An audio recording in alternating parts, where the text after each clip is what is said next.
much of a revelation as well, because Stone Cold Metal finally does admit the Western metal thing. Well, this is the thing. But finally, it's been yearning. It's been bubbling under the surface, For like yearning to be free for the last 5 years or so. Exactly, and it finally comes out in a full-on metal Western way with a banjo solo. With a banjo solo, which I was very depressed in a way, because I really wanted to see them do that live with a banjo, and they didn't. They just did it as a guitar solo. Yes, it was a bit of a cop-out. When we saw them, that was the most lively the crowd were. Was during the saloon piano sequence of that song. That was great. That's great. That's slightly off, out of tune piano solo. Yeah, fantastic. And the whistling to start with.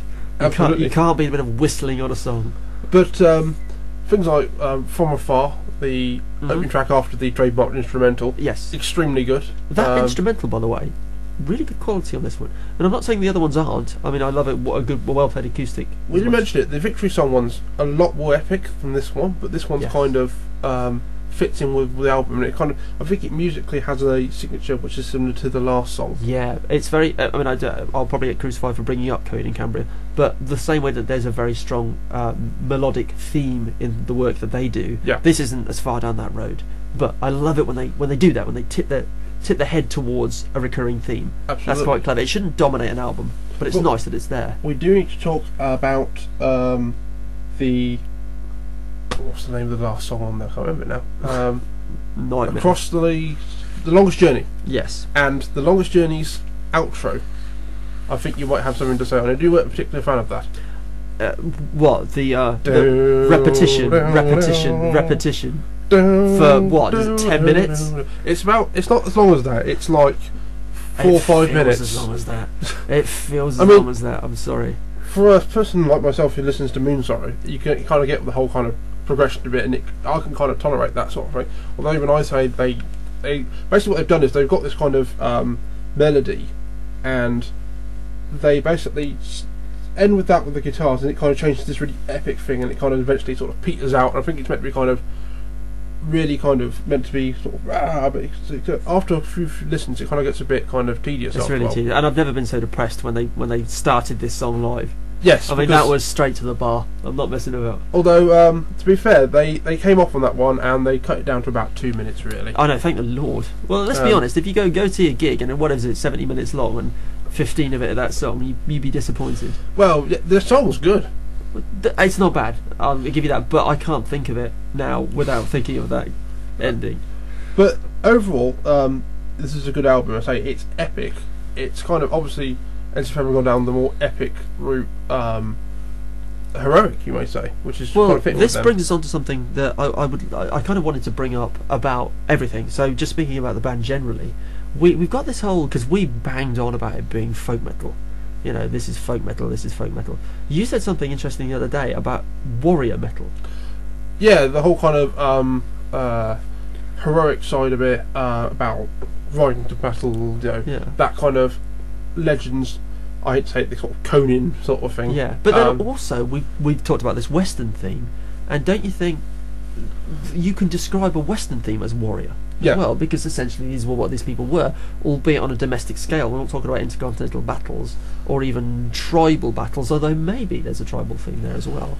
Yeah, I mean, I remember once Ensiferum commenting on one of their songs on the Metal Hammer disc saying it's about killing people, which is a bit blunt, but I can kind of see where they're coming from, in that it's a lot of its songs about heroicness in whatever form that happens to be. Yes. So it's a lot of it's Viking themed because they're Finnish and that's where they come from. Yes, it's what they know, it's what they've grown up with in their history classes.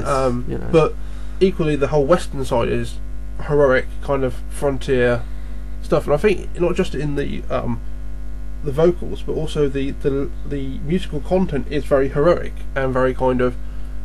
You could take any of these songs, orchestrate it a bit, and put it in a fantasy movie, or a sort of a sword and sorcery of some description. I think absolutely, it's very much the soundtrack of that sort of thing. Of a well, not so much a battle, but a personal crusade. I was going to say, but that kind of thing. But it's interesting to think of that. And the last thing we want to do is subdivide another genre of metal, because there are you could do this all day. Absolutely. You could subdivide and subdivide. But that's interesting. When we were talking earlier about the spectrum of folk music, we used Corporal Klein as an example of the kind of like variety of instruments, very upbeat, folk tales, that kind of thing. Very much campfire-based music, if you will, that kind of thing. And we were talking about Ensiferum being at the other end, the heavier end, the more simple. It's kind of like, well, maybe Warrior sums up these guys a bit better, the Ensiferum end. Yeah, it's like Ensiferum is that's the quest to slay the dragon. The Corporal will be the party afterwards. See, now you say quest to slay the dragon, I immediately got straight to Dream Evil. But again, there's no way you could define that as Warrior metal. But maybe you should. But then you're talking about lyrical content rather than musical style, and it becomes. But let's make no impression here. Dream Evil are pure power metal. They are. They're and most of their songs, apart from Dragon Slayer album, are about being into power metal, book of heavy metal. Yes. That sort of thing. Yeah. Well, let's not go there. But I mean, certainly with the Dragon Slayer, yeah. there's a big crossover with some of the content of Ensiferum. Absolutely. Although we have to mention that Dragon Heads is referring to the carvings on the boats, not dragons. Rather than not going out actual and heads of dragons. Retrieving, yes, some kind of fire-producing beast's head. Yes. Did you again? Have you listened to the Nordman cover at the end of From Afar? Have I listened to that? I know. I think my copy's lopped off the end. Yes, I actually ended up buying 2 copies of From Afar because it took ages to come out, so I ordered the special edition and the normal copy. With that, see, this is a fan at heart. Hi guys, fan. But the interesting thing about the Norman cover not only is the fact that it's a cover of, I think they're Swedish folk rock band. Very good. If you get a chance, listen to it. I can't remember what the name of the track is. They used Harry from Tyr on vocals. Mm-hmm. And he's got a very different vocal style to Ensiferum because they're more kind of harsh vocals. See, there's another folk metal band doing it completely differently again. The harmonics, I mean, some of the best bits of Tyr are where there's no instruments and they just sing with the power, as you would have done. You know, this is real basic medieval folk style singing. You know? Absolutely. Tyr are very much more kind of, they always build themselves as a heavy metal band and not really mean that kind of. And about the folk elements. However, said that they are very folk based. Yeah, this is the same with the Motorhead aren't metal; they're rock and roll. Yeah, because Lemmy says so. That's true. That kind of thing, you know. But it kind of works because it's kind of you've got sort of Ensiferum doing the cover, and they kind of make it their own. It's a bit heavier than the original one, but Harry on vocals works really well on that, and it's strange, especially as he's singing in Swedish, which is a language he doesn't actually know. I don't think. Or if he does know, he doesn't know very well. And he kind of does a phonic translation, which is... I don't speak Swedish, but apparently it's very good. But it kind of works quite well. Sure. So this is not like a Rammstein style where Tiers Lindemann sings in English and it sounds comic. No. You know. It kind of works. I mean, it might sound comic to a Swiss person, I don't know. Okay, a Swiss person. Swiss person? A Swede? A Swede? That would annoy him on a mark, won't it? I was gonna. That's right, with pistol. I mean, that was interesting. You say him on a mark there. I was going to bring them up earlier. They're a band that have quite a lot in common with certainly the later Ensiferum, I think, in terms of that epic sound. Not lyrically, but musically. Not lyrically, although obviously Amon Amarth point in the direction of battles and that kind of thing. The only thing I'd say about the whole over... I mean, I like the fact that Ensiferum has gone over epicness, kind of more orchestral, but the only problem with that is you get what I would describe as the Death Star syndrome, because I first saw it with the Death Stars, where you get the band sometimes standing around waiting for the orchestral bit to chug over live before they get onto the next bit of music. Yeah, that's a bit disappointing. I mean, to a certain extent, Sabaton suffer from it a little bit as well. And so it's great. It's great when you have fillers. It's great when you have vocal parts. Yeah. You know, Stephen Lee reading something, Rhapsody, or that's great. Stephen Lee. Christopher Lee. Stephen Lee's a historian.